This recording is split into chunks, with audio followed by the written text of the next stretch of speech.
আবু বকর সিদ্দিক রাদিয়াল্লাহু তাআলা আনহুর ইন্তেকাল কত প্রেমের কথা। ইন্তেকালের পর নবীজির রওজা মুবারকের পাশে গিয়া বিনা বিনা সাহাবায়ে কেরাম কেঁদেছেন আর বলেছেন, ইয়া রাসূলুল্লাহ, ইয়া হাবিবাল্লাহ, আপনার কদমের কাছে আবু বকর একটু জায়গা চাই গো নবী, আপনার কদমের কাছে আবু বকর একটু জায়গা চাই নবী গো। আপনি যদি কবুল করেন রওজা শরীফ থেকে আওয়াজ করেন, আল্লাহু আকবার বলেন। নবীজির রওজা মুবারক থেকে আওয়াজ চলে আসলো, আমার আবু বকর আমার সাথে থাকবে। সুবহানাল্লাহ বলেন।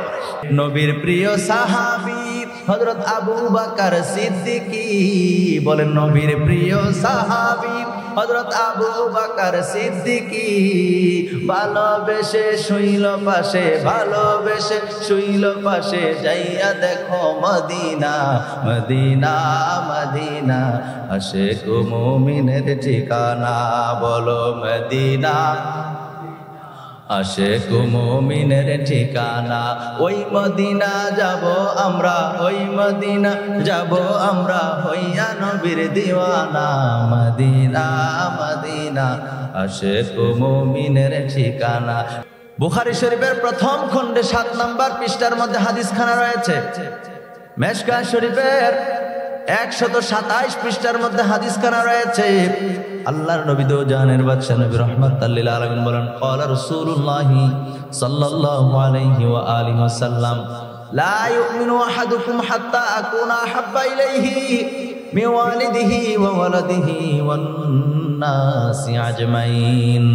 একটা জবানও বন্ধ রাখবেন না, চিৎকার মেরে বলেন সুবহানাল্লাহ। আল্লাহর নবী কয়, উম্মতেরা রে,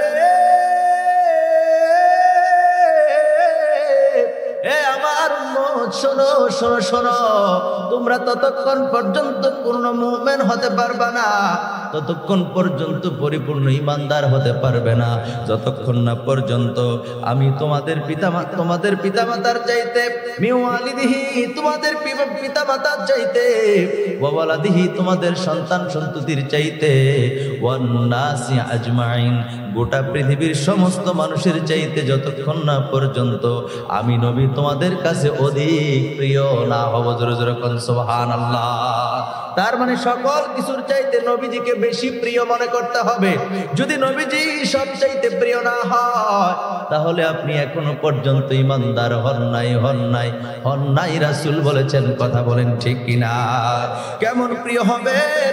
নবীজির বিশিষ্ট সাহাবী হযরত আবু বকর সিদ্দিক রাদিয়াল্লাহু তাআলা আনহু জীবনী থেকে আমি আপনাদের সামনে তুলে ধরতে চাই।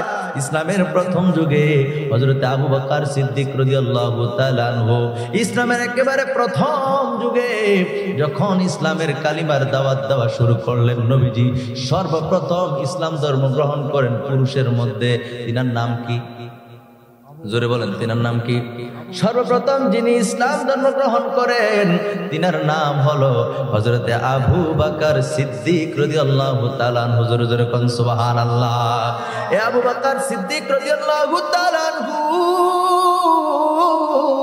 তিনি ইসলাম ধর্ম গ্রহণ করার পরে নবীজিকে বললেন, ইয়া রাসূলুল্লাহ, ইয়া হাবিবাল্লাহ, নবী গো, ও মায়ার নবী, দয়ার নবী, আপনি আবার একটা কাজ করেন, ওই বাইতুল্লাহ শরীফের এরিয়ার মধ্যে আপনি এই এলাকার যত মানুষ আছে আরবের সবাইকে আপনি আহ্বান করেন, সবাইকে আহ্বান করে আপনি মসজিদে হারামের মধ্যে একত্রিত করেন। জোরে জোরে কোন সুবহানাল্লাহ। আবু বকর সিদ্দিক রাদিয়াল্লাহু তাআলা আনহু তিনার কথায় নবীজি সকলকে আহ্বান করলেন, সবাই আসলো। আসার পরে আবু বকর সিদ্দিক রাদিয়াল্লাহু তাআলা ইসলামের দাওয়াত দিলেন, ভাষণ দিলেন, বক্তব্য দিলেন। এমন সময় আরবের সকল মুশরিক বেঈমান মুনাফিকরা আবু বকর সিদ্দিক রাদিয়াল্লাহু তাআলা আনহুকে চতুর্দিক থেকে একবারে বেইরা ধরেছেন। নবীজির বিশিষ্ট সাহাবী আবু বকর সিদ্দিক রাদিয়াল্লাহু তাআলা আনহুর উপর আক্রমণ আসলো। তিনাকে মারতে মারতে রক্তাক্ত করে ফেলেছেন। আল্লাহু আকবার বলেন, আর জোরে বলেন আল্লাহু আকবার। তিনার উপরে অ্যাটাক করেছেন, অ্যাটাক করে তিনাকে রক্তাক্ত করে ফেলেছেন। সারাটা শরীর রক্তাক্ত হয়ে গেছে। জমিনের মধ্যে তিনি লুট লুকায় পড়ছেন। মানুষ মনে করছে রে আবু বকর হয়তো আর দুনিয়ায় নাই, তিনি দুনিয়া থেকে চলে গেছেন, আল্লাহর ডাকে তিনি চলে গেছেন। আল্লাহু আকবার বলেন। একবারে সকাল থেকে সন্ধ্যা পর্যন্ত তিনার শরীর এমন পর্যায়ে ছিল, জমিনের মধ্যে তিনি পড়েছিলেন। আমার প্রিয় ভাইয়েরা, আমার বন্ধুরা, বেহুশ অবস্থায় পড়েছিলেন। মানুষ মনে করছে তিনি ইন্তেকাল করেছেন। সন্ধ্যা যখন হয়ে গেল, হঠাৎ করে তিনি হুশ আসলো। হুশ আসা মাত্রই তিনি বলতেছেন, ইয়া রাসূলুল্লাহ, ইয়া রাসূলুল্লাহ। ওই যে নবীজিরে কেমন ভালোবাসবেন। নবী বলছেন, আমারে পৃথিবীর সমস্ত মানুষের চাইতে বেশি ভালোবাসতে হবে। এখন কেমন ভালোবাসবেন? নবীজির বিশিষ্ট সাহাবী আবু বকর সিদ্দিক রাদিয়াল্লাহু তাআলা জীবনী থেকে আমরা জানতেছি, তিনার যখন হুশ আসলো, সারাটা দিন তিনি অজ্ঞান অবস্থায় পড়ে আছেন। অজ্ঞান অবস্থায় সারাটা দিন পড়ে থাকার পরে সন্ধ্যাবেলায় যখন তিনার হুশ আসলো, হুশ আসা মাত্রই তিনি বলতেছেন, ইয়া রাসূলুল্লাহ, ইয়া রাসূলুল্লাহ। জোরে জোরে বলেন সুবহানাল্লাহ, আর জোরে বলেন সুবহানাল্লাহ। আমার প্রিয় ভাইরা, আমার বন্ধুরা রে, সবাই দৌড়ে আবু বকর সিদ্দিক রাদিয়াল্লাহু তাআলা আনহুর মার কাছে গেলেন। উম্মুল খায়রের কাছে গিয়া বললেন, আপনার সন্তান এখনো জীবিত আছে, খাবারের ব্যবস্থা করে নিয়ে আসেন। আহারে, তিনি খুব ক্ষুধার্ত, শরীরটা অনেক দুর্বল। আবু বকর সিদ্দিক রাদিয়াল্লাহু তাআলা আনহুর মা দৌড়ে খাবার সংগ্রহ করে খাবার নিয়ে আবু বকর সিদ্দিক রাদিয়াল্লাহু তাআলা আনহুর কাছে আসলেন। আসার পরে তিনি বললেন, আমার নবী কেমন আছে? আমার নবী কেমন আছে বলো, তোমরা আমার নবীর সংবাদ আমারে দাও। আল্লাহু আকবার কইতেন না? এই সংবাদটা হযরত ওমর ফারুক রাদিয়াল্লাহু তাআলা আনহুর বোন উম্মে জামিলের কাছ থেকে সন্ধান পাইলেন, খবর পাইলেন নবীজি ভালো আছে, সুস্থ আছে। জোরে জোরে কোন সুবহানাল্লাহ। তিনি বললেন, রে ও জগতের মানুষ, সবাই চেষ্টা করলো, আমি খাবো না। যতক্ষণ না পর্যন্ত আমার নবীর সাক্ষাৎ আমার না হবে, ততক্ষণ পর্যন্ত আমি এক লোকমা খাবারও খাবো না। সুবহানাল্লাহ বলেন। আমার প্রিয় ভাই, আমার বন্ধুরা রে,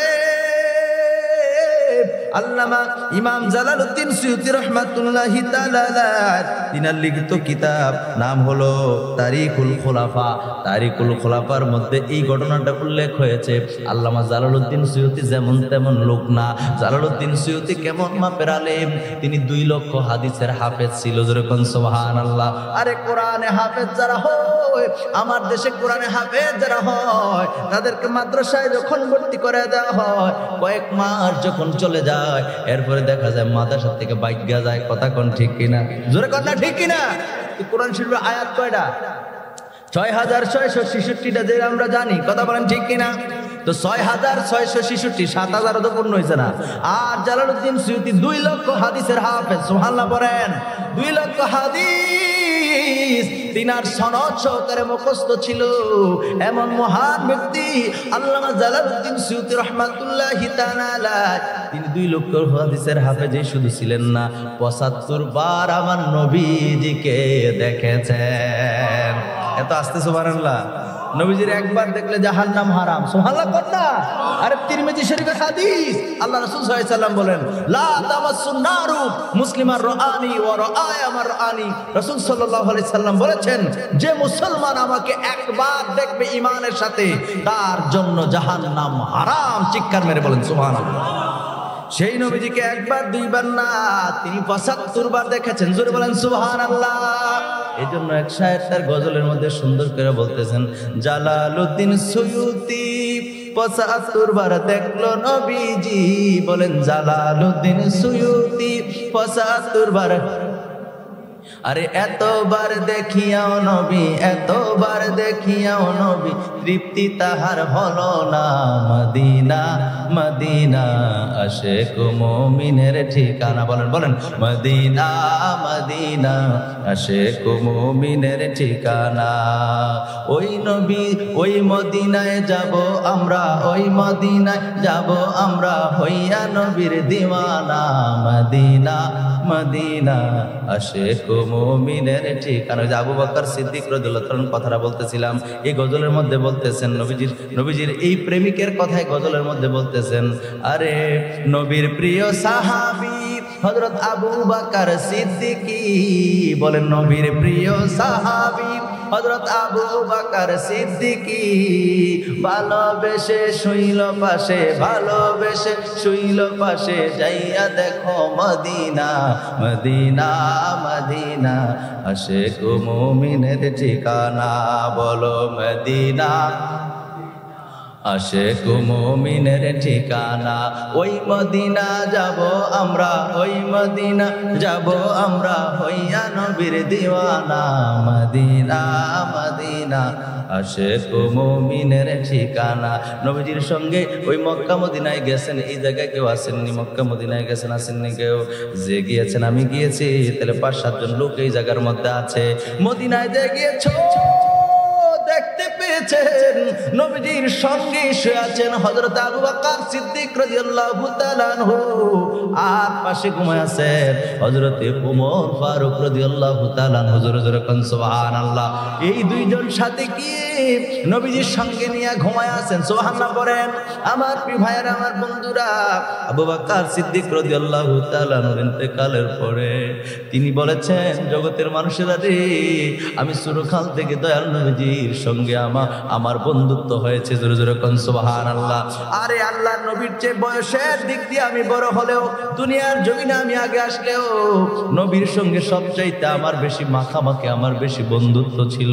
আরে জগতের মানুষ, ও আমার নবীর প্রিয় সাহাবীরা, আমার ইন্তেকালের পরে নবীজির রওজা মুবারকের কাছে গিয়ে জিজ্ঞেস করবা, নবীজিরে জিজ্ঞেস করবা, আমার জায়গা যদি নবীজির কদমে হয়, তাইলে আমার কবর নবীজির রওজা মুবারকের সঙ্গে দিয়ে দিও।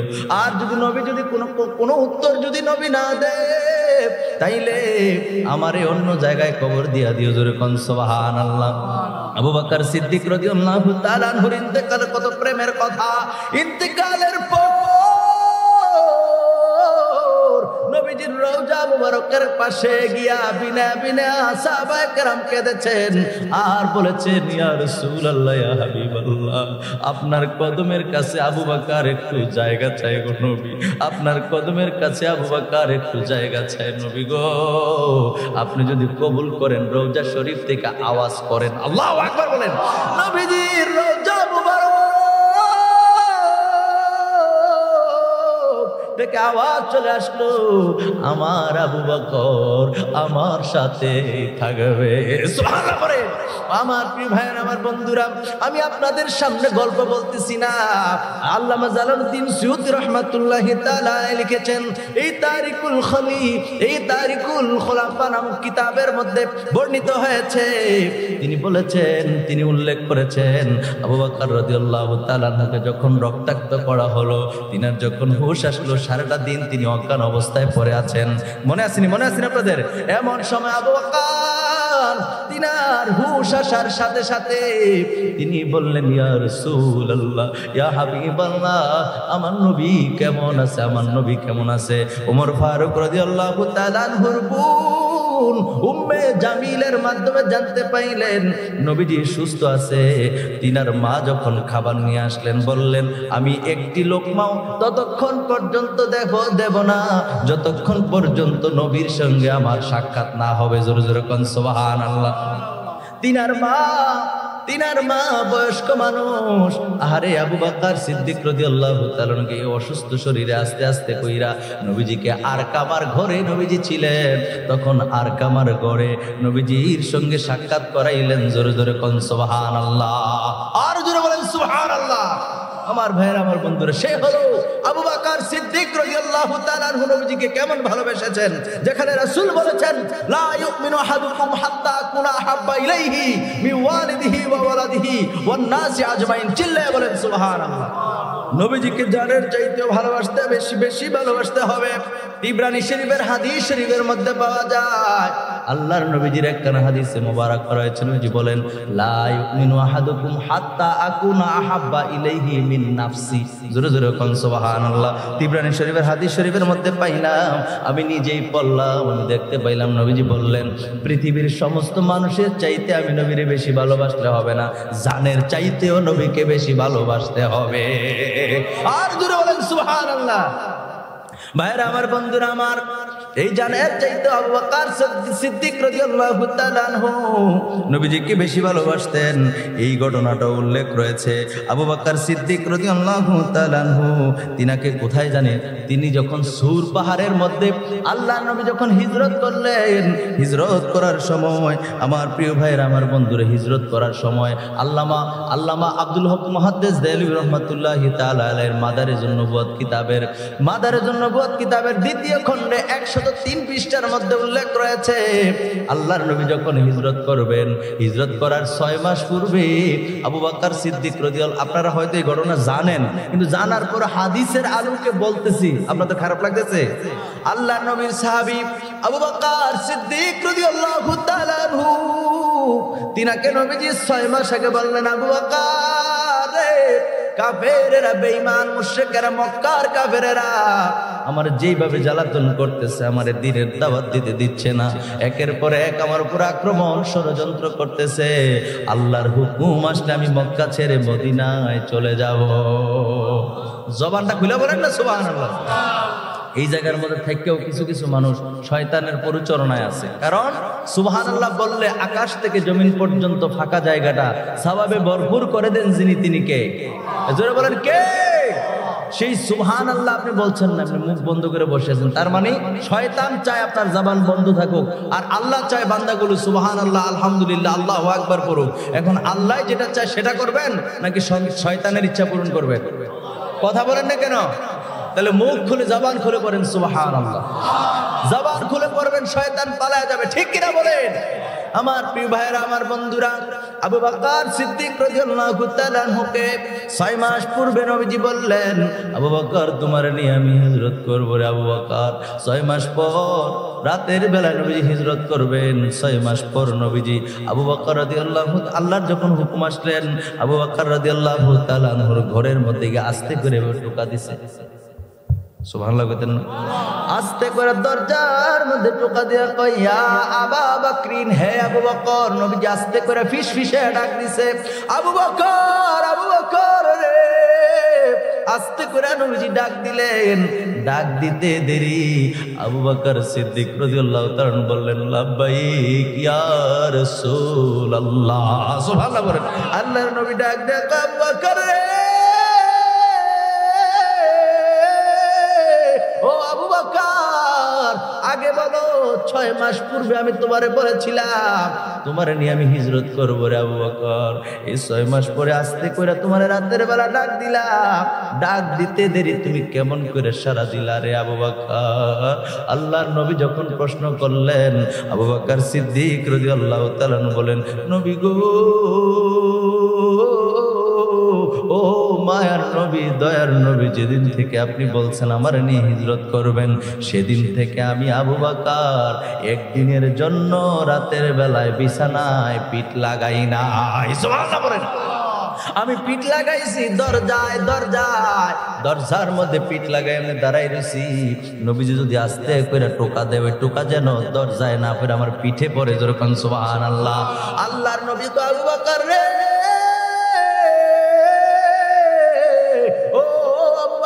তুমি বুঝি আমার কলিজার থেকে ভালোবাসো? আবু বকর কয়, ইয়া রাসূলুল্লাহ, আমার জানের চাইতে আপনারে বেশি ভালোবাসি। সুবহানাল্লাহ বলেন। আমার প্রিয় ভাইরা, আমার বন্ধুরা রে, আর বেশিক্ষণ কথা বলবো না, 10-15 মিনিট কথা বলবো। আবু বকর সিদ্দিক রাদিয়াল্লাহু তাআলা আনহু তিনাকে সঙ্গে নিয়া হিজরতের রাতে আবু বকর সিদ্দিক রাদিয়াল্লাহু তাআলা আস্তে আস্তে কইরা কাফেররা যেন টের না পায়, আল্লাহর নবী হিজরত করলেন। মক্কা থেকে শত শত মাইল মদিনার উদ্দেশ্যে রওনা হয়ে গেলেন। জোরে বলেন সুবহানাল্লাহ। অনেক দূর হাঁটার পরে নবীজির পায়ের মধ্যে আঘাত পাইলেন, নবীজির পায়ের মধ্যে কষ্ট পাইলেন, ব্যথা পাইলেন। ব্যথা পাওয়ার কারণে নবীজি হাঁটতে বড় কষ্ট হচ্ছিল।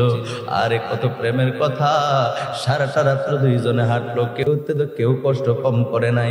এরপর আবু বকর সিদ্দিক কিতাবের মধ্যে আসছে, মাদারেজ নবুওয়াত কিতাবের দ্বিতীয় খণ্ডে 103 পৃষ্ঠার মধ্যে আল্লামা আব্দুল হক মুহাদ্দিস দেহলভী রাহমাতুল্লাহি তাআলা আলাইহি তিনি উল্লেখ করেছেন। এখন প্রশ্ন হলো আব্দুল হক মুহাদ্দিস দেহলভী কে? একটু আগে তো জালালউদ্দিন সুয়ুতির কথা বলছি, কথা বলেন ঠিক কিনা?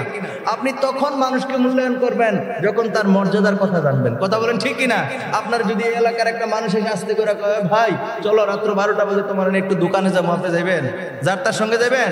যদি দেখেন যে না মসজিদের ইমাম সাহেব আসছে অথবা ভালো একটা লোক আসছে, আপনি বলবেন অবশ্যই তার সাথে যাওয়া দরকার, অবশ্যই বিপদ বিপদ আসছে, ঠিক কিনা বলেন? তাহলে ব্যক্তি বিশেষ আপনার সিদ্ধান্ত, কথা বলেন ঠিক কিনা? ব্যক্তির মর্যাদা যেরকম আপনার মূল্যায়ন ততটুকু, কথা বলেন ঠিক কিনা? আবার যেমন তেমন একটা লোক এসে রাস্তার ফকির যদি আপনার এসে দরজা নাড়া দেয়, আপনি কোনো দেখুন শটকানাতে দাঁত ফেলেন, আবার ঘর ছাড়া আর কোন ঘর দেওয়া যা, কথা কোন ঠিক কিনা? কিন্তু আবার কিছু মানুষ আছে আসতে এসে দরজা নাড়া দিলে আপনি খুশি হবেন, ভাই আপনি এত রাত্রে কেন আমার বাসায়, ঠিক কিনা বলেন? কথা কেন ঠিক কিনা? তো আবু বকর এই ঘটনাটা আল্লামা আব্দুল হক মুহাদ্দিস দেহলভী রাহমাতুল্লাহ লিখছেন। এই আব্দুল হক মুহাদ্দিস দেহলভী হলো ভারতীয় উপমহাদেশের মধ্যে সবচাইতে বড় মুহাদ্দিস, সুবহানাল্লাহ পড়েন। যিনি এই দেশের যত আলেম আছে, বাংলাদেশের বলেন, ভারতের বলেন, পাকিস্তানের বলেন, এই তিনটা দেশ মিলে হলো ভারতীয় উপমহাদেশ, কথা বুঝতে পারছি? এই ভারতীয় উপমহাদেশের মধ্যে সর্বপ্রথম সবচাইতে বিজ্ঞ বড় মুহাদ্দিস হলো আব্দুল হক মুহাদ্দিস দেহলভী রাহমাতুল্লাহ আলাইহি। তিনি বুঝাই করে করে সাগর দিয়া জাহাজ বুঝাই করে করে এই হাদিসের কিতাব, এই কিতাবগুলি সংগ্রহ করছেন বলে আজকে আমরা মাওলানা হয়েছি, সুবহানাল্লাহ কইতেন না? আর জোরে কোন সুবহানাল্লাহ। আর এই দেশে সুন্নি বলেন, কওমি বলেন, লামাযহাবি বলেন, জামাতি বলেন, সালাফি বলেন, আর যাই বলেন না কেন যত আলেম আছে সবাই কিন্তু আলেম হয়েছে আব্দুল হক মুহাদ্দিস দেহলভী রাহমাতুল্লাহ আলাইহির কারণে, কারণ তিনি কিতাব সর্বপ্রথম সংগ্রহ করেছেন, জোরে কোন সুবহানাল্লাহ। আর জোরে বলেন সুবহানাল্লাহ। ইতিহাস জানলে শরীরের পশম আর জায়গায় থাকবে না, দাঁড়ায় যাবে। সেই আব্দুল হক মুহাদ্দিস দেহলভী রাহমাতুল্লাহ আলাইহি তিনার কিতাবের, সেই কিতাবের দ্বিতীয় খণ্ডে, মাদারুন নবুওয়াত কিতাবের দ্বিতীয় খণ্ডে 103 নম্বর পৃষ্ঠার মধ্যে উল্লেখ করেন, আবু বকর সিদ্দিক রাদিয়াল্লাহু তাআলা আনহুকে নিয়ে নবীজি যখন রওনা হলেন, নবীজি পথিমধ্যে একটু কষ্ট পাইলেন, পায়ের মধ্যে ব্যথা পাইলেন। আবু বকর সিদ্দিক রাদিয়াল্লাহু তাআলা কষ্ট কম করছেন না, দুইজন একসাথে হাঁটছেন, ঠিক কিনা বলেন? কিতাবের মধ্যে উল্লেখ রয়েছে তিনি 2.5 মাইল নবীজির কাঁধে করে নিয়ে উঠছেন, যেরকম সুবহানাল্লাহ। কাঁধে নিয়ে 2.5 মাইল হাঁটছেন। কত বড় প্রেম, কত বড় প্রেমিক হলে এটা সম্ভব, ঠিক কিনা বলেন? 2.5 মাইল হাঁটার পরে সুর পর্বতের গুহার মধ্যে রাত্রে যখন শেষ হয়ে যায়, তিনারা বিশ্রাম নেবেন, গুহার মধ্যে প্রবেশ করবেন। এমন সময় আবু বকর রাদিয়াল্লাহু তাআলা বলেন, ইয়া রাসূলুল্লাহ আপনি গুহার মুখে একটু দাঁড়ান, একটু দাঁড়ান, আমি গুহার ভিতরে একটু তাকায় দেখি সব কিছু ঠিক আছে কিনা, সুবহানাল্লাহ কইতেন না? যদি ময়লা থাকে আমি পরিষ্কার করব, আর যদি কোনো অসুবিধাজনক কোনো বস্তু থাকে সেটা দূর করে দেব। তারপরে বিছানা কইরা সবকিছু রেডি কইরা আপনারে গুহার ভিতরে নিয়ে যাবো, যেরকম সুবহানাল্লাহ। আমার প্রিয় ভাইরা, আমার বন্ধুরা, গুহা ঠিকঠাক করার পরে দেখলেন অনেকগুলা গর্ত গুহার ভিতরে। আহারে জীবন দিয়া নবীজির কেমন ভালোবাসছেন সাহাবায়ে কেরাম। আমরা মুখে মুখে বলি আমরা নবীজির ভালোবাসি, আসলে ভালোবাসতে পারি নাই, কথা কোন ঠিক কিনা? গুহার মধ্যে ভিতরে ঢুইখা দেখে রে কয়েকটা গর্ত দেখা যায়। সাপের গর্তগুলোই তিনার চাদর যে ছিল শরীরের মধ্যে চাদর, এই চাদরটারে আস্তে আস্তে করে সিরা সিরা, এই চাদরটারে ওই গর্তের মুখের মধ্যে, প্রত্যেকটা গর্তের মুখের মধ্যে এই দামি চাদরটারে সিরা সিরা নবীর প্রেমে, নবীর ভালোবাসায় প্রত্যেকটা গর্তের মুখে মুখে দিয়া দিল, জোরে জোরে কোন সুবহানাল্লাহ। পরিশেষে 2টা গর্ত খালি রইল, চাদর শেষ হয়ে গেছে। টুকরা করতে করতে চাদর শেষ হয়ে গেছে, কিন্তু গর্তের মুখ শেষ হয় নাই, 2টা গর্ত খালি আছে। তিনি 2টা গর্তের মুখের মধ্যে নিজের পায়ের মুরালিটা গর্তের মুখের মধ্যে দিয়া নবীজিরে ডাকলেন, নবীজি গো আপনি গর্তের ভিতরে প্রবেশ করেন, জোরে জোরে কোন সুবহানাল্লাহ। এখন অনেকে সুবহানাল্লাহ করে, জোরে কোন সুবহানাল্লাহ।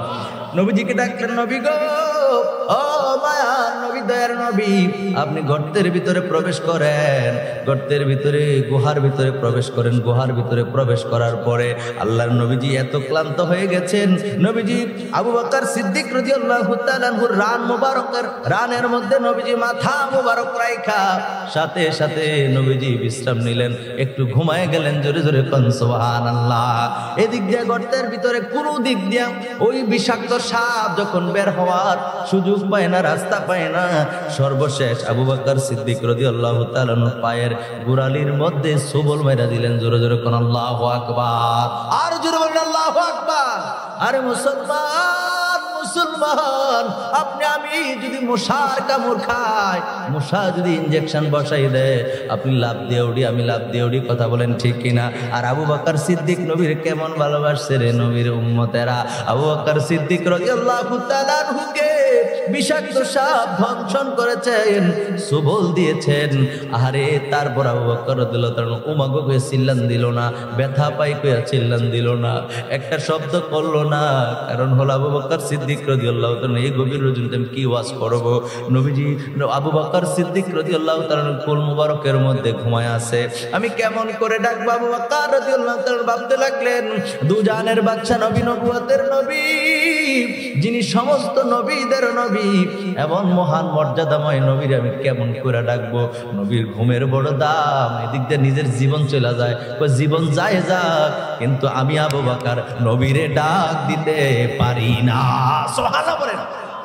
আমার ভাইয়ের, আমার বন্ধুরা, আবু বকর সিদ্দিক রাদিয়াল্লাহু তাআলা আনহু বিশেষ যন্ত্রণায় পুরোটা শরীর জর্জরিত হয়ে গেল, পুরোটা শরীর বিষাক্ত হয়ে গেল, নীল বর্ণ হয়ে গেল।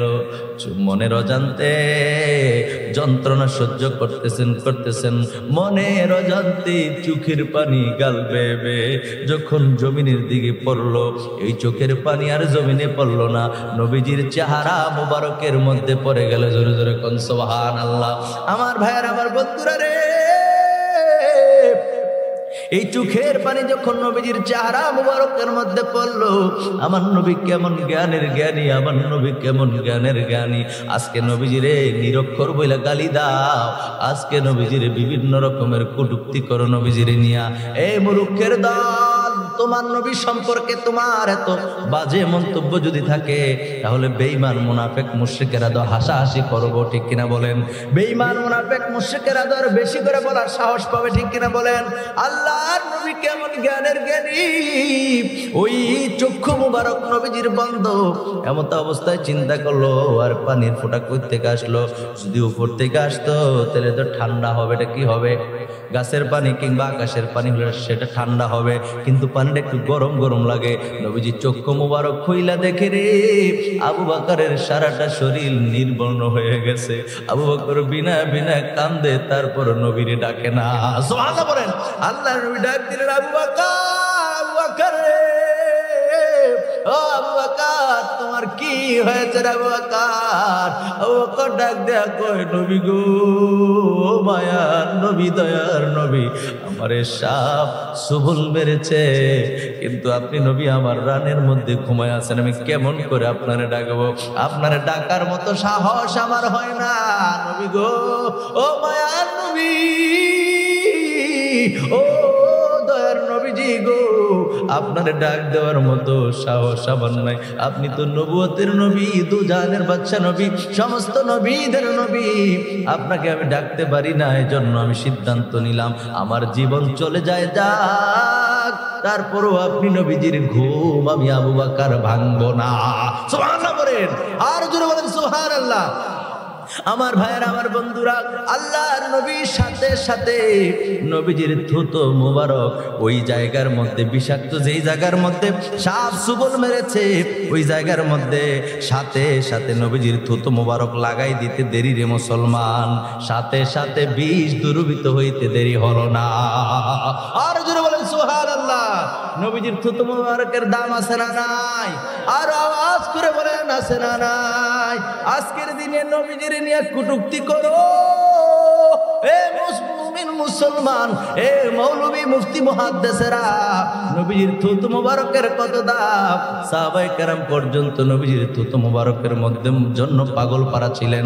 ওই সময় তো ডাক্তার কবিরাজ ছিল না, বড় বড় ইউনাইটেড হসপিটাল কিংবা পিজি হসপিটাল কিংবা বড় বড় হসপিটাল ওই সময় ছিল না, যার কারণে নবীজির থুতু মুবারক নিয়া সাহাবায়ে কেরাম যে রোগের জন্য খেয়ে ফেলতেন, সাথে সাথে ওই রোগ ভালো হয়ে যাইতো। সুবহানাল্লাহ বলেন। নবী নবীজির থুতু মোবারকের কত দাম, রোগের সেবা, রোগের কি সেবা, রোগ মুক্তির কারণ। যে কোনো রোগের জন্য নবীজির থুতু মোবারক ব্যবহার করলে ভালো হয়ে যেত। জোরে কোন সুবহানাল্লাহ, আর জোরে কোন সুবহানাল্লাহ। তোমরা যেই সমস্ত মৌলবীরা নবীজির শানে কটূক্তি করো, নবীজির শান ও আজমতকে নিয়ে টানা হেসরা করো, তোমার মতো হাজার হাজার কোটি মৌলবীর থুতু যদি ফ্রিজে কন্যা সাপ করে সামনে এনে দাও, তারপরও মানুষ খাবে না। কথা বলেন ঠিক কিনা? আর তোমার থুতু রাস্তার কুকুরেও খাবে না, ঠিক কিনা বলেন? নবীজির থুতু মুবারক সাহাবায়ে কেরাম খেয়ে ফেলতেন। জোরে জোরে কোন সুবহানাল্লাহ, আর জোরে কোন সুবহানাল্লাহ। নবীজির থুতু মুবারকের দাম আছে না নাই? আওয়াজ করে বলেন না, দাম আছে না নাই? আমার প্রিয় ভাইয়েরা, আমার বন্ধুরা, এই জন্য নোয়াখালী এক শায়ের তার গজলের মধ্যে বলতেছেন, নবীজির থুতু মুবারক নিয়ে বলতেছেন, কইতাম নেই, আরে আবু বকর সিদ্দিকের হাফে কামড়াইছে, আঙ্গ নবীর মুখের থুতুই বালা হয়ে গেছে। খালি একজনে বললেন সুবহানাল্লাহ। নবীটা আমেন না, নবীটা আমার না, একটু মহব্বত করে কর না সুবহানাল্লাহ। আরে আবু বকর সিদ্দিকের হাফে কামড়াইছে, নোয়াখালী শায়ের, আবু বকর সিদ্দিকের হাফে কামড়াইছে, আঙ্গ নবীর মুখের থুতুই বালা হয়ে গেছে। জোরে কোন সুবহানাল্লাহ। আরে হেই বালা কি যেতে কেউ করতে হারেনি, আরে হেই বালা কি যেতে, মানে যে কেউ কি এই বালা করতে পারবো? আরে হেই বালা কি যেতে কেউ করতে হারেনি, বিজ্ঞানীদের বিজ্ঞানী আঙ্গ নবীজি। সুবহানাল্লাহ কইতেন না? আরে বিজ্ঞানীদের বিজ্ঞানী আঙ্গ নবীজি, এমন একখানে দয়াল নবী খুঁজা হাইবানি, বলো এমন একখানে দয়াল নবী। বিজ্ঞানীদের বিজ্ঞানী আঙ্গ নবীজি, বলেন বলেন, বিজ্ঞানীদের বিজ্ঞানী আঙ্গ নবীজি। আরে বিজ্ঞানীরা রকেট চড়ে চাঁদের দেশে যায়, রকেট ছাড়াই মেরাজ শরীফে যায়। আরে বিজ্ঞানীরা রকেট চড়ে চাঁদের দেশ যায়, আঙ্গ নবী রকেট ছাড়াই মেরাজ শরীফে যায়। আরে হেই যুগে কি রকেট মকেট হেগুন ছিল নি? ওই সময় ছিল, এখন না রকেট, ঠিক না বলেন? আরে হেই যুগে কি রকেট মকেট হেগুন ছিল নি, বিজ্ঞানীদের বিজ্ঞানী আঙ্গ নবী। যেমন মহব্বত করে বলেন, বিজ্ঞানীদের বিজ্ঞানী আঙ্গ নবীজি, এমন এখানে দয়াল নবী খুঁজা হাইবানি, বলো এমন এখানে দয়াল নবী খুঁজা হাইবানি, বিজ্ঞানীদের বিজ্ঞানী আঙ্গ নবীজি। শেষবারের মতো বলেন, বিজ্ঞানীদের বিজ্ঞানী। আর আগের দিনের মানুষের অসুখ কমইতো, আঙ্গ নবীর কাছে আইলে বালা হয়ে যাইতো। সুবহানাল্লাহ কোন না? এখন না মানুষের ঘরে ঘরে অসুস্থ, আব্বা অসুস্থ, মা অসুস্থ, ছোট্ট সন্তান যেটা অল্প কয়েকদিন হয়েছে দুনিয়া আসছে, আরে অল্প কয়েকদিন বাদ দেন, দুনিয়া আসার পরে খুল্লুর খুল্লুর কাশে আছে না নাই?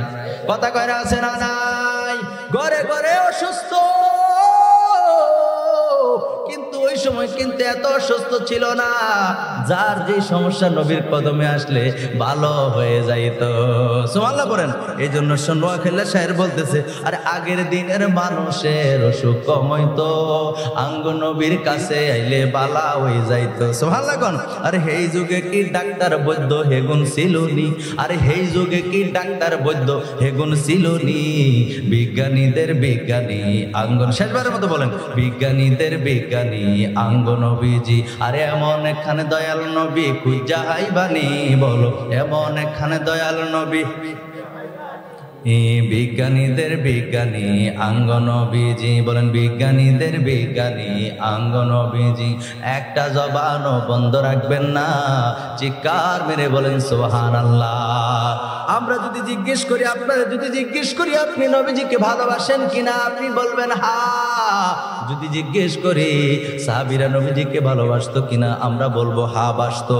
এখন নবীর সাহাবীরা কেমন ভাবে ভালোবাসতো আর আমরা কেমন ভাবে ভালোবাসি? ভালো কাজের মধ্যে যদি বলা হয় আপনার যদি 1 লক্ষ টাকা থাকে, ভালো কাজের জন্য যদি বলা হয় 1000 টাকা দাও, পারতাম না। এটাই নবীর ভালোবাসা। যে কোনো ভালো কাজ আগায় থাকতে হবে। কথা বলেন ঠিক কিনা? আওয়াজ করে বলেন ঠিক কিনা?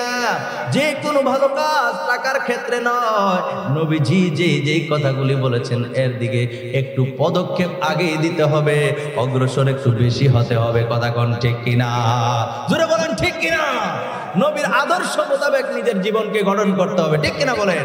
এর জন্য প্রিয় ভাইয়েরা, আমার বন্ধুরা, রাত্র গভীর হয়ে গেছে, আমরা আলোচনার সময় শেষ, আমি আলোচনা ছেড়ে দেব। শুধু একটি কথাই বলবো ভাইয়েরা, বন্ধুরা আমার, নামাজ পড়েন, রোজা রাখেন, দান, নামাজ, রোজা, দান, সদকা, রুকু, সেজদা, তাসবিহ, তালিল, দাড়ি, টুপি, আবা, কাবা, জুব্বা, যা আছে, যত ইবাদত বন্দেগী আছে, সবগুলো পরে, আগে হলো নবীর প্রেম। সুবহানাল্লাহ করনা। আর আমি বলছি না, নবীজির হাদিস বলছে, নবী করিম সাল্লাল্লাহু আলাইহি ওয়াসাল্লাম বলছেন, লা ঈমানা লিমান লা মুহাব্বাতা লাহু। রাসূল বলেন, যার অন্তরে আমি নবীর প্রেম নাই, ভালোবাসা নাই, তার ঈমানই নাই। তো যার ঈমান নাই, তার নামাজ রোজার দাম আছে? যে ইমানদার সে দাড়ি রাখলে সওয়াব আছে, কথা বলে ঠিক কিনা?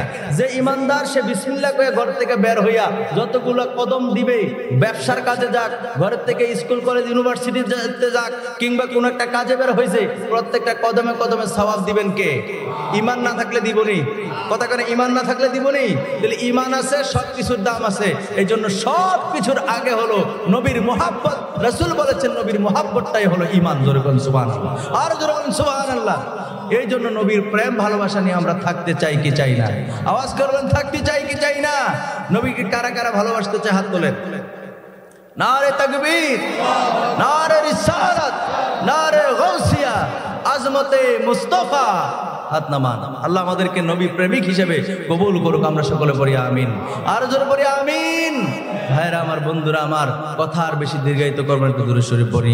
আল্লাহুম্মা সাল্লি। ফাহাদ ভাই আপনি আসেন।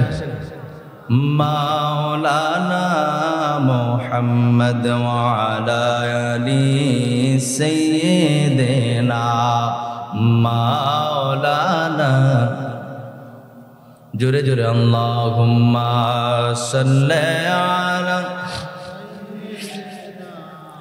মাওলানা মুহাম্মদ ওয়া আলা আলি সাইয়্যিদিনা মাওলানা।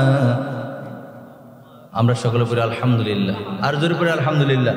রাত্র অনেক বেশি তো, সেজন্য বেশি রাত্রে বেশি আলোচনা করার আমার ইচ্ছা নেই ব্যক্তিগতভাবে, কারণ প্রতিদিন প্রোগ্রাম করি। প্রোগ্রাম করার কারণে গভীর রজনীতে আলোচনা করাটা যারা প্রতিদিন অগমত হয় তাদের জন্য একটু কষ্ট, ঠিক কিনা বলেন? তো যাই হোক, আমি আলোচনা বাড়াবো না। পরিশেষে একটা দুঃখের কথা বলবো, শুনবেন? শুনবেন নি? শুনলে না কইতাম। 2-3 মিনিট লাগবো। নবীজির একটা আয়াত পড়ছি, আয়াতের আলোকে বলবো। কেন নবীজির আয়াতের আলোকে বলবো? এই জন্য বলবো, দেখেন বর্তমান সময়ে বিশেষ করে আমি আপনাদেরকে তথ্যভিত্তিক একটা কথা বলতেছি। সেই কথাটা হলো, আমাদের এই মাসের, কোন মাসের? এই মাসের, রানিং মাসের 21 তারিখে শুক্রবার দিন ছিল। কিবার ছিল? 21 তারিখে মুরাদনগর থানাধীন 18 নং সালিয়াকান্দি ইউনিয়ন আমপাল গ্রাম, দীর্ঘ প্রায় 50 বছর, কথা খুব মনোযোগ দিয়ে শুনলেন, দীর্ঘ প্রায় 50 বছর যাবৎ একটি মাহফিল তারা করে আসছে। কয় বছর? নতুন না, মানে 50 বছর ধরে মাহফিলটা করে। ওই মাহফিলে প্রধান অতিথি ছিলেন, আজকের মাহফিলে যিনি প্রধান অতিথি উনি ছিলেন। আলহামদুলিল্লাহ করলেন। আজকের মাহফিলের প্রধান অতিথিকে চট্টগ্রামস্থ দরবারে বারিয়া শরীফের সাজাদান হোসেন পীরি তরিকত রাহনুমাই শরিয়ত হাদি দ্বীন মিল্লাত শাইখুল হাদিস ও তাফসীর, বাংলাদেশের শ্রেষ্ঠ আলেম, যিনাকে বলা হয় বাহারুল উলুম। বাহারুল উলুম মানে হলো, উলুম হচ্ছে এলেম শব্দের বহু বছর, আর বাহারুন অর্থ হচ্ছে সাগর। সুবহানাল্লাহ কইতেন না? তার মানে কি দাঁড়াইলো? বাহারুল উলুম মানে হইলো এলেমের সাগর। আলহামদুলিল্লাহ কইতেন না? কি পরিমাণে এলেম আল্লাহ ওনাকে দিয়েছেন, এই জন্য ওনাকে বলা হয় এলেমের সাগর। আলহামদুলিল্লাহ কইতেন না? উনি ওই মাহফিলের প্রধান অতিথি ছিলেন। প্রধান আকর্ষণ হিসেবে ছিলেন আল্লামা মুফতি গিয়াসউদ্দিন আত-তাহিরি। ঠিক আছে? আমপাল ধর, আমি তথ্যভিত্তিক বলতেছি, মূল ঠিকানা দিয়ে বলতেছি। তো 21 তারিখে মাহফিলটা হওয়ার কথা ছিল। দুঃখের বিষয় কি জানেন? 14 তারিখও শুক্রবার ছিল। এই 14 তারিখ শুক্রবারে বাংলাদেশের কিছু মানুষ, বিশেষ করে আমরা যেটা জানি, আমরা যাদেরকে ওয়াহাবি বলি, বাতিল ফেরকার লোক, যে বা যারা, ঠিক আছে, A to Z বা XY যে কেউ হতে পারে, ঠিক আছে, এখন আন্দোলন করে ওই মাহফিল কমিটির উপরে অতর্কিতভাবে তারা হামলা করে প্রায় 10-15 জন মানুষের উপরে অ্যাটাক করে, তাদেরকে রক্তাক্ত করে। এই ছবিগুলো আমার কাছে আছে। তাদেরকে রক্তাক্ত করে, এবং ফেসবুকে বা ইউটিউবে আপনারা ঘাটলে পাবেন যে তাদের আন্দোলনটা যে। আচ্ছা, আমি একটা জিনিস বুঝি না, এই দেশের মানুষ তো আপনারাও আমরাও, ঠিক কিনা বলেন? এত বছর যাবৎ যে মাহফিলটা হয়ে আসছে, আপনি যেই হন, আপনিও তো মাহফিল করেন, আমরা তো বাধা দিই না? আমরা বাধা দেই? কথা বলেন, আমরা বাধা দেই? আমরা বাধা দিই না। এত কষ্ট করে আমপাল এই দরবার শরীফে মাহফিলটা সাজায়, আর ওনারা কত, গিয়াসউদ্দিন আত-তাহিরি সাহেবের দাওয়াত দিছে, হুজুর কাবলার দাওয়াত দিছে, মিনিমাম 1 বছর আগের সিদ্ধান্ত। যে ওনারা যা আসবে, আর মাহফিল তো হবে, এটা তো প্রত্যেক বছরই হয়। কথা বুঝাতে পারছি? ওনাদের উপর অতর্কিতভাবে হামলা, ওনাদের উপর মারধর, অনেক কিছু করা হয়েছে। এবং মারধর করার পরে এই ভাইয়েরা গিয়ে আবার থানাতে গিয়ে তাদের নামে মামলা করছে উল্টা। নাউজুবিল্লাহ কইতেন না? আরে ভাই, আপনার সাথে আমার দ্বন্দ্ব থাকতেই পারে, আপনার সাথে আমার বিতর্ক থাকতেই পারে, আমি মানুষ, আপনিও মানুষ। আমি সুন্নি ঘরানার, কোরআন হাদিস মোতাবেক নবী অলির প্রেমিক। আপনি নবী অলির এত প্রেমিক না, আপনি আপনার মতে মনে করতেছেন সঠিক, বুঝলাম, আপনি আপনার জায়গায় সঠিক মনে হইতেছে, আমি আমার জায়গায় সঠিক মনে হইতেছে, নয়তো কি আমি, নয়তো আপনি আমারটা আসতেন, নয়তো আমি আপনারটা যাইতাম। কথা কয় না, ঠিক কিনা? কোরআন হাদিসের যথেষ্ট দলিল আছে। আমরা যত মিলাদ, কিয়াম, দুরুদ, সালাম, আজান আগে সালাতু সালাম, তারপরে কবর জিয়ারত, তারপরে আপনার মানুষ ইন্তেকালের পরে 4 দিন বা 5 দিন পরে দোয়া পড়া, এগুলো ভালো কাজ, অসংখ্য দলিল আছে। আলহামদুলিল্লাহ কইতেন না? আমরা কথা বলি দলিলের জোরে, আর আপনারা কথা বলেন গায়ের জোরে। এই জন্য একটা নিরীহ মানুষের উপর আপনার হাত তোলেন। আমি আপনাদেরকে গাল দেব না, গালি দেব না, গালি দেওয়া আমাদের স্বভাব না। শুধু এতটুকু বলতেছি, এগুলো বন্ধ করেন, এগুলো বন্ধ করেন। বলতেছেন স্বৈরাচার বিদায় হয়েছে, স্লোগান হচ্ছে কোথায় স্বৈরাচার বিদায় হলো? বৈষম্য আর কোথায় দূরীভূত হইল? বৈষম্য তো রয়েই গেল, ঠিক কিনা বলেন? কথা কয় না, ঠিক কিনা? আপনি, আমি, আমার দেশ, এটা আমার দেশ, আপনারও এটা দেশ। আমাকে স্বাধীনভাবে আপনি বাঁচতে দিচ্ছেন না, চলতে দিচ্ছেন না, আমার কাজ স্বাধীনভাবে আমাকে করতে দিচ্ছেন না, তো বৈষম্য দূর হইল কই? আন্দাজে এই স্লোগানের কোনো দাম আছে? আবার তো মনে করবেন যে আমি আবার কোন স্লোগান দিতেছি। না, বুঝার জন্য বলতেছি, এই দেশের যেরকম আপনি নাগরিক, আমিও নাগরিক, তো আপনি আমার উপরে কেন হামলা করবেন? কথা কয় না? গতকালকে আমার মাহফিল ছিল কসবা, এই যে ব্রাহ্মণবাড়িয়া কসবা, গোপীনাথপুর, অনেক বড়, ওই গ্রামের সবচেয়ে বড় মাহফিল ছিল। ওইটাতে প্রধান অতিথি ছিল আল্লামা মুফতি জহিরুল ইসলাম ফরিদী সাহেব। আমি ছিলাম প্রধান বক্তা, উনি ছিলেন প্রধান আকর্ষণ। কথা বুঝতে পারছি? আমি ফেসবুকে পোস্টারও দিয়েছি, গতকালকে লাইভেও দিয়েছি। আমার ফাহাদ ভাইও দেখেছে, বলছে যে হুজুর মাহফিলটা কেমনে বাদ গেল। আমি বললাম যে ওই ভাইয়েরাই মাহফিলে বলছে যে যদি মাহফিল হয় তারা আক্রমণ করবে, এই করবে, সেই করবে, অনেক কিছু ঝগড়াঝাড়ি হয়ে গেছে। যার কারণে মাহফিল কমিটি অনেক বুঝাইতে চাইছে যে আপনারা অন্ততপক্ষে এটা করেন না। জায়গায় জায়গায় মাহফিলগুলো যে বন্ধ করতেছেন, আমার কথাটা এটাই, আহ্বানটা এখানে ক্যামেরা আছে, এটার মাধ্যমে আমার আলোচনা কিন্তু আজকে বাংলাদেশ না, বাংলাদেশের বাইরেও অনেক ভাইরা শুনে। আলহামদুলিল্লাহ কইতেন না? এই যে আমার মোবাইল কিন্তু ওইটার মাধ্যমে এখন বর্তমানও লাইভে আছে অনেক ভাইরা। আলহামদুলিল্লাহ কইতেন না? সবার উদ্দেশ্যে কথাগুলো বলছে, যে যেখানে আছেন সবাই ভালো থাকেন, মিলিমিশে কাঁধে কাঁধ মিলিয়ে আমরা চলতে চাই। কথা বলেন, ঠিক কিনা? এখন কোরআন হাদিসের দ্বন্দ্ব হইলে আপনি কি করবেন? গিয়াসউদ্দিন আর তাহিরির সাথে আপনার যদি দ্বন্দ্ব হয়, আপনার যদি মিল না হয়, যেমন আমি মিনহাজেরও ব্যক্তিগতভাবে ওনার সাথে অনেক কিছু আমার মিলে না। আমি আমার কথাই বলতেছি, মনে করেন কিছু কিছু জিনিস উনি পাগলামি বেশি করে, তো পাগলামি বেশি করলে ওনার তো ফ্রিডম যেত না। পিটার কথা তো ইসলাম বলে নাই, বলছে এই দেখেন, আমি কোরআন থেকে বলছি, সূরা নিসা আয়াত নাম্বার 59, এই কথা বলে শেষ করে দিচ্ছি। সূরা নিসা আয়াত নাম্বার কত? সবাই বলতে আয়াত নাম্বার কত? 59। এই আয়াতের মধ্যে আল্লাহ বলছেন, বিসমিল্লাহির রহমানির রহিম, ইয়া আইয়ুহাল্লাযীনা আমানু, হে ঈমানদারেরা, আতিউল্লাহ, তোমরা আল্লাহর ইতাআত করো, ওয়া আতিউর রাসূল, এবং রাসূলের ইতাআত করো। জোরে জোরে কোন সুবহানাল্লাহ।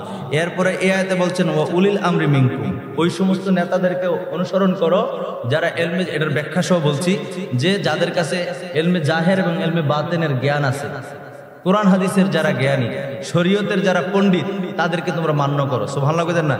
এরপরে আল্লাহ কি কয় দেখেন, আল্লাহর কথা শুনুন, ফা ইন তানাযাতুম ফি শাইইন ফারুদ্দুহু ইলাল্লাহি ওয়ার রাসূলি ইন কুনতুম তুমিনুনা বিল্লাহি ওয়াল ইয়াউমিল আখির। জোরে জোরে কোন সুবহানাল্লাহ। আল্লাহ কি বলে জানেন? আমি ওয়াজ করবো না, মানে ভেঙে ভেঙে বলছি। আল্লাহ বলছেন যে তোমাদের মধ্যে যদি মতবিরোধ হয়, আল্লাহর কথা, তোমাদের মধ্যে যদি মতানৈক্য সৃষ্টি হয়, মতবিরোধ হয়, তোমরা কি করো? আল্লাহ বলছেন যে ইলাল্লাহ, আল্লাহর কাছে, ফারুদ্দুহু ইলাল্লাহ, আল্লাহ ও রাসূলিহি, এবং রাসূলের দিকে যাও, মানে কোরআন এবং হাদিস থেকে ফয়সালা খুঁজো। সুবহানাল্লাহ কইতেন না? আল্লাহর ঘোষণা। আল্লাহ বলছেন কোরআন এবং হাদিস থেকে কি খোঁজার জন্য? আল্লাহ বলছেন তোমাদের মধ্যে যদি মতবিরোধ হয়, দ্বন্দ্ব হয়, মতানৈক্য সৃষ্টি হয়, যে আপনার সাথে আমার বনে না, তো না বললে কোরআন হাদিস নিয়ে বসো। কার কথা? জোরবান কার কথা? এটা বলার পর আল্লাহ কি কইছে জানেন? আল্লাহ বলতেছেন, ইন কুনতুম তুমিনুনা বিল্লাহি ওয়াল ইয়াউমিল আখির, যদি তোমরা আল্লাহকে বিশ্বাস করো এবং পরকালকে বিশ্বাস করো, তাহলে তোমরা মারামারি না, তোমরা কোরআন হাদিস থেকে ফয়সালা খুঁজো। সুবহানাল্লাহ কইতেন না? কথা কার? জোরে বলেন কথা কার? তাহলে আল্লাহ বলছেন কোরআন হাদিস থেকে ফয়সালা খোঁজার জন্য। তো আপনারা যে লাঠি দিয়া ইসলাম কায়েম করতে আসতেছেন, লাঠি দিয়া মাহফিল মানে বাধা দিতেছেন, মাহফিল বন্ধ করতেছেন গায়ের জোরে দলবল নিয়া, এটার কথা তো কোরআন মারতে তো বলে নাই। আপনার সাথে দ্বন্দ্ব হয় ওই মাহফিলের কারোর সাথে, অথবা গিয়াসউদ্দিন তাহেরির সাথে, অথবা আমার সাথে, অথবা কারোর সাথে যদি আপনার দ্বন্দ্ব হয়, আপনি বলেন যে অমুক জায়গায় আসেন, আপনার সাথে আমরা এই বিষয়ে কথা বলতে চাই। এটাই তো কথা, কথা কয় না। আল্লাহ তো এটাই বলছে নাকি? মারামারির কথা বলছে যে অমুক জায়গায় মাহফিল করলে বা অমুক জায়গায় একজনে একটা জিনিস করতে চাইলে আর তোমার সাথে যদি না বলে তুমি ফিটটা তারা মেরা লো, এই কথা বলছে? কোরআন হাদিসের কোথাও আছে? তা আপনারা ইসলাম ইসলাম তাওহীদের স্লোগান দেন, ইসলামের কথা বলেন, দাড়ি টুপি ফাকরি পাঞ্জাবি পরে তো আমরা দেখছি ইসলামের ইতিহাসে কে কি করছে। কারবালার প্রান্তরে যে ঘটনা করছে এটা কি মুনাফিকের বিধর্মীদের সাথে হয়েছে? মুসলমান নামদারি তাদের সাথে হয়েছে? ওমর রাদিয়াল্লাহু তাআলা কে যে শহীদ করছে, হযরত উসমান রাদিয়াল্লাহু তাআলা কে যে শহীদ করছে, হযরত আলী রাদিয়াল্লাহু তাআলা কে যে শহীদ করছে, এরা তো মুসলমানই। কথা কয় না, ঠিক কিনা? ওই রকম মুসলমান আমরা হতে চাই না। আমি আহ্বান করছি, আমি আপনাদেরকে গালি দেই না, আমি বোঝানোর চেষ্টা করছি। আল্লাহ পাক রব্বুল আলামিন আমাদেরকে সঠিক বুঝদান করুক, সকলে পড়ি আমিন। আমি অনুরোধ করব এই মিডিয়ার মাধ্যমে আপনারা যেন আর কখনো কারো মাহফিলে বাধা না দেন। প্রয়োজনে আমাদের সাথে বসেন, আমরা বসতে রাজি আছি। আমরা কি করতে রাজি আছি? বসতে রাজি আছি। এইভাবে মারামারি কাটাকাটি তো আমাদের কোনো দরকার নেই। দাঙ্গা হাঙ্গামা করে কোনো লাভ আছে? নিরীহ মানুষের উপর অত্যাচার করে কোনো লাভ আছে? কোনো লাভ নাই। আমি এটাই আপনাদের সামনে তুলে ধরছি। যত জায়গায় হবে আপনারা চেষ্টা করবেন পিঠে ফুসা দিতে, ভাই তুমি যে কাজটা করতেছো এটা কি ঠিক হচ্ছে? ইসলাম তো এটা বলে নাই। ইসলাম যেটা বলছে ওইটা করো। তোমার যদি কথাটা সঠিক হয়, তুমি যদি মনে করো যে সাইড দিন না করুন জায়েজ নাই, এটা নিয়ে দ্বন্দ্ব, তো কোরআন হাদিসে কি আছে তুমি একটা বলো, আমি একটা বলি। কারণ আমরা তো বলতেছি, তোমরা তো দেখাইতে পারতেছো না। তো পারতেছো না মানে লাঠির দরকার, এই জন্য লাঠি নিয়ে আসে, কোরআন হাদিস তো নাই। এরকম করলে হবে না। আমি আজকের মাহফিল থেকে অনুরোধ করব, এরকম বাংলাদেশে এগুলো বন্ধ করেন। এই বৈষম্য এগুলো যদি একে অপরের সাথে আমরা মিলেমিশে থাকতে না পারি, এই স্লোগান দিয়েও আমাদের কোনো লাভ নাই। আমরা শান্তি মতো বাঁচতে চাই, ঠিক কিনা বলেন? ক্ষমতায় যে আসে আসুক, আমরা চাই শান্তি। আমরা কি চাই? শান্তি। আমাদের গদির দরকার নেই। গদির জন্য এই জায়গায় কেউ আছেন যে গদির জন্য পারাবারি করছেন, তো লাভ কি? আমার গদির জন্য দরকার না। আমার দরকার দেশের মানুষ কিভাবে শান্তিতে থাকে। যে আসে আসুক, আল্লাহ যেন তার মাধ্যমে দেশের মধ্যে শান্তি দেখো না। আমিন। আর জোরে বলেন আমিন। তো যাই হোক, আমরা সজাগ থাকবো আর একে অপরের জন্য দোয়া করব। হিংসা, নিন্দা, অহংকার ভুলে যাব। মিলেমিশে কাঁধে কাঁধ মিলে যেন আমরা চলতে পারি। আল্লাহ যেন সেই তৌফিক দান করে, আমরা সকলে পড়ি আমিন। তো আমি আর কথা বেশি বলবো না, আমার জন্য সবাই দোয়া করবেন। আমি যেন প্রকৃত দ্বীনের কথাগুলো, কোরআন হাদিসের কথাগুলো মানুষের সামনে সঠিকভাবে তুলে ধরতে পারি। আল্লাহ যেন সেই তৌফিক দান করে। এই বলে আমার কথা কি কেউ মনে কষ্ট পাইছেন? আমাকে ক্ষমা করবেন যদি কষ্ট পেয়ে থাকেন। তো এই বলে আমার অগোছালো বক্তব্য আমি এখানে শেষ করছি। আমার তৌফিক ইল্লা বিল্লাহ। আসসালামু আলাইকুম। নবীজিকে আবার একটু দাঁড়ায় সালাম জানাই।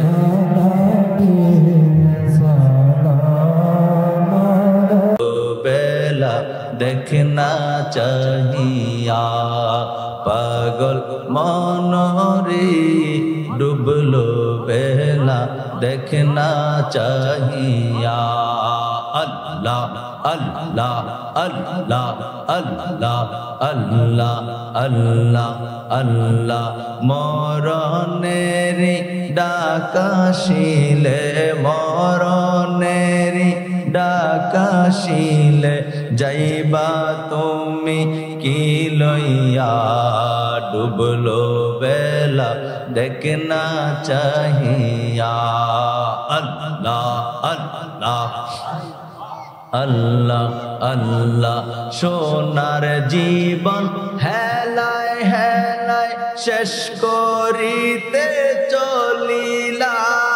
নামাজ, রোজা, জিকির, ফিকির কিছুই নাহি করিলা। তোমরা কিছুই নাহি করিলা। সোনার জীবন হেলায় হেলায় শেষ করিতে চলিলা। নামাজ, রোজা, জিকির, ফিকির কিছুই নাহি করিলা। তোমরা কিছুই নাহি করিলা।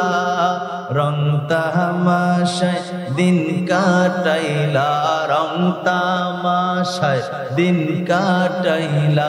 মাওলার জিকির করলা না। ডুবলো বেলা देखना चाहिया अल्लाह अल्लाह अल्लाह अल्लाह अल्लाह अल्लाह अल्लाह मरनेरी डाकाशिले मरनेरी डाकाशिले जाइबा तुमी की लइया डुबलो बेला देखना चाहिया अल्लाह अल्लाह अल्लाह अल्लाह अल्लाह ला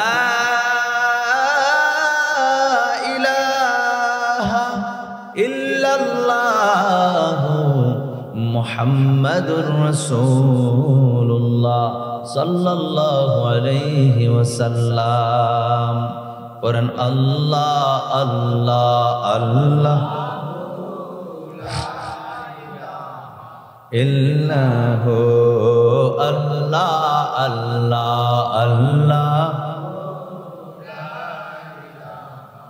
इल्लल्लाहु अल्लाह अल्लाह अल्लाहु ला इलाहा देखा दिया शांति करें कली जाय आमरार बोलें देखा दिया शांति करें कली जाय आमरार अरे जीवनेर गोना जरिया जाबे जीवनेर गोना बे पाइले दीदार नबीजी अल्लाह अल्लाह अल्लाह ला इल्लल्लाहु अल्लाह अल्लाह अल्लाह इल्लल्लाहु फरिश्तों की सलाम देने वाले हज़रत आमिना सुनती थी ये आवाज़ आती या नबी सलाम या रसूल सलाम अलैका या हबीब सलाम अलैका सलावतुल्लाह हबीबी सय्यदी या रसूल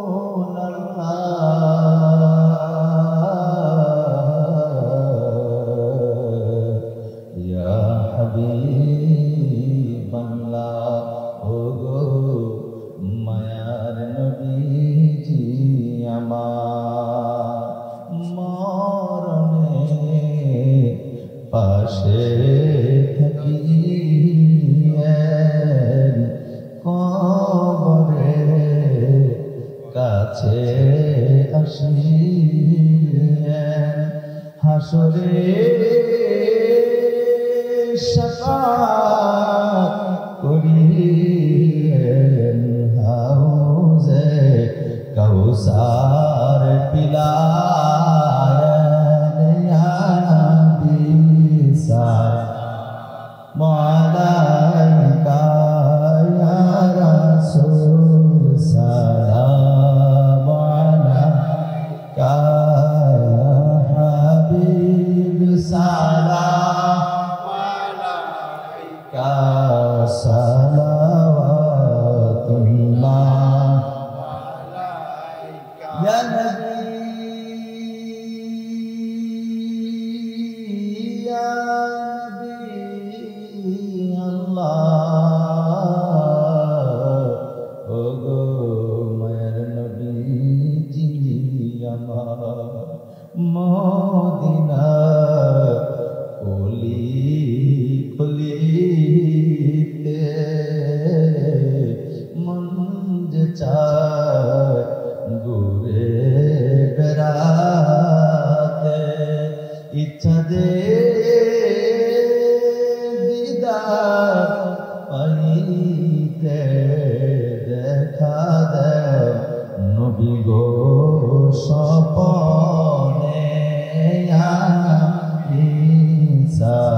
خواجہ حافظ باری سیدی مرشدی قبلہ مسعود و صوفی مفتی اہل سنت پہلا کو مصطفیٰ جان رحمت پہلا شمع بج میں ہدایت جن کے ہر آدا سنت مصطفیٰ جن کے ہر آدا سنت مصطفیٰ ایسے پیرے طریقت پہلا کو مصطفیٰ جان رحمت پہلا شمع بج میں ہدایت پہلا یا الہی صدقے قیام رسول یہ سلامی آج جانا ہو قبول مدینے کی چاد ہزاروں سلام مدینے کی چاد لاکھوں سلام مدینے کی چاد کروڑوں سلام مدینے کی چاد بے بود سلام بلغ العلا بکمالہ کشف الدجا بجمالہ حسنت